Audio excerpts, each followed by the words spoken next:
श्री कृष्ण ने बताया, अच्छे लोगों के साथ हमेशा बुरा क्यों होता है। आपने महसूस किया होगा कि जो लोग अच्छे कर्म करते हैं वह सदैव परेशान रहते हैं, और वहीं जो लोग बुरे कर्म करते हैं वह खुशी से रह रहे होते हैं। अच्छे कर्म करने वाले यह सोचकर परेशान होते हैं कि आखिर उन्हें इतनी परीक्षा क्यों देनी पड़ रही है, जबकि जो अधर्म की राह में है वह खुश हैं और ज़िंदगी का लुत्फ़ उठा रहे हैं। अगर आपके मन में भी यह सवाल आया है तो आज हम उसका जवाब ज़रूर देंगे, जो भागवत गीता में लिखा है और श्री कृष्ण ने अर्जुन को दिया था।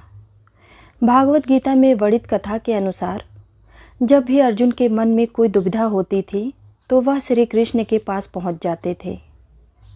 एक बार की बात है, अर्जुन ने भगवान श्री कृष्ण के समीप आकर कहा कि वह दुविधा में है और इसका जवाब वह श्री कृष्ण से चाहते हैं। श्री कृष्ण ने पूछा कि क्या सवाल है। तब अर्जुन ने कहा, मुझे यह जानना है कि अच्छे लोगों के साथ हमेशा बुरा ही क्यों होता है, वहीं बुरे लोग खुशहाल दिखते हैं।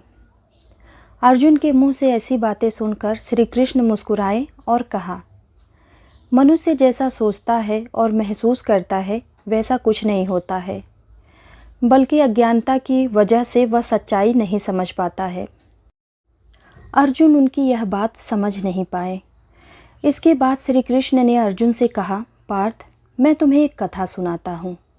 उसे सुनकर तुम समझ जाओगे कि हर प्राणी को उसके कर्म के हिसाब से ही फल मिलता है। प्रकृति हर किसी को अपनी राह चुनने का मौका देती है। अब वह मनुष्य की इच्छा पर निर्भर करता है कि उसे धर्म की राह चुननी है या अधर्म की। कथा शुरू करते हुए श्री कृष्ण ने कहा, एक नगर में दो पुरुष रहा करते थे। एक पुरुष व्यापारी था जिसके जीवन में धर्म की बहुत महत्वता थी। वह पूजा पाठ में यकीन रखता था। वह हर रोज़ मंदिर जाता था और दान कर्म भी करता था और हर रोज़ भगवान की पूजा करता था। वहीं दूसरा पुरुष बिल्कुल विपरीत था। वह हर रोज़ मंदिर तो जाता था, लेकिन पूजा करने नहीं, बल्कि मंदिर के बाहर से जूते चप्पल चुराने। उसे दान और धर्म से कोई लेना देना नहीं था। समय बीतता गया और एक दिन बहुत ज़ोर की बारिश हो रही थी।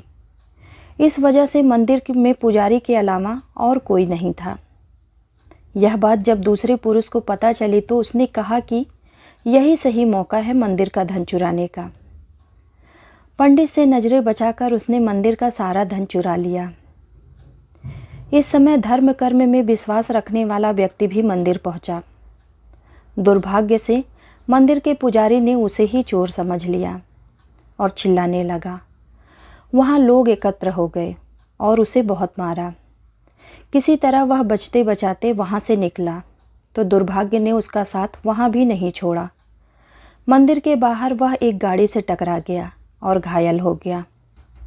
फिर वह व्यापारी लंगड़ाते हुए घर जाने लगा तो रास्ते में उसकी मुलाकात उस पुरुष से हुई जिसने मंदिर से धन चुराया था। उसने कहा, आज तो मेरी किस्मत चमक गई, एक साथ इतना सारा धन मिल गया। यह सब देखकर उसे बहुत बुरा लगा और उसने अपने घर से भगवान की सारी तस्वीर निकाल दी। कुछ सालों बाद दोनों पुरुष की मृत्यु हो गई। मरने के बाद जब दोनों यमराज की सभा में पहुँचे और भले पुरुष ने दूसरे व्यक्ति को देखा तो उसे बहुत गुस्सा आया। उसने क्रोधित होकर यमराज से पूछ ही लिया कि प्रभु, मैं तो हमेशा अच्छे कर्म करता था, दान में विश्वास रखता था, उसके बदले जीवन भर मुझे अपमान और दर्द ही मिला और उस व्यक्ति को नोटों से भरी पोटली। आखिर ऐसा भेदभाव क्यों? इस पर यमराज ने कहा, पुत्र, तुम गलत समझ रहे हो। जिस दिन तुम्हारी गाड़ी से टक्कर हुई थी वह दिन तुम्हारे जीवन का आखिरी दिन था, परंतु तुम्हारे अच्छे कर्मों की वजह से तुम्हारी मौत सिर्फ एक छोटी सी चोट में बदल गई। तुम इस दुष्ट व्यक्ति के बारे में जानना चाहते हो। दरअसल इसके भाग्य में राजभोग था, मगर इसके कुकर्मों और अधर्म की वजह से वह सिर्फ एक छोटे से धन की पोटली में बदल गई। कथा सुनाने के बाद श्री कृष्ण अर्जुन से कहते हैं, पार्थ, क्या अब तुम्हें तुम्हारे सवालों का जवाब मिल गया? ऐसा सोचना कि भगवान तुम्हारे कर्मों को नज़रअंदाज कर रहे हैं, यह बिल्कुल भी सत्य नहीं है। भगवान हमें कब क्या किस रूप में दे रहा है मनुष्य को समझ में नहीं आता है, लेकिन यदि आप अच्छे कर्म करते रहें तो भगवान की कृपा हमेशा बनी रहती है।